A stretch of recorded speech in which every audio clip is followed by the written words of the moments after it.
2005 সাল ডেনমার্কের একটি পত্রিকা প্রিয় নবীজি সাল্লাল্লাহু আলাইহি ওয়াসাল্লামের ব্যঙ্গচিত্র প্রকাশ করে।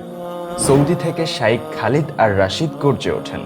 নবীপ্রেমী উদ্বেলিত শাইখের কণ্ঠে ধ্বনিত হয় কালজয়ী এক ভাষণ, ইয়া উম্মাতা মুহাম্মদ, يا أمة محمد يا أمة محمد يا أمة سيد ولد آدم نبيكم يوحى। এ কারণে জালিম শাসক গোষ্ঠী তাকে গ্রেফতার করে এবং অন্যায়ভাবে কারাবন্দী করে রাখে প্রায় 18 বছর ধরে। এখনও তিনি জেলের অন্ধকার কুঠুরিতে জীবন কাটাচ্ছেন। শেখ খালিদ আর রাশিদ একজন প্রাজ্ঞ আলেম উদাই। আরব সহ গোটা দুনিয়াতে তার খ্যাতি ছড়িয়ে আছে। তার দরদ ভরা ওয়াজ, আবেগাপ্লুত ভাষণ আর ইমানিদীপ্ত আহ্বান কত হতাশাগ্রস্ত তরুণ তরুণী এবং পথহারা মানুষকে যে আলোকিত জীবনের সন্ধান দিয়েছে তার কোনো ইয়ত্তা নেই। আরব তরুণদের মাঝে শাইখের অনবদ্য দাওয়া কর্মসূচি আর অসাধারণ জনপ্রিয়তা তাকে শাসকদের চক্ষুশূল করে তোলে।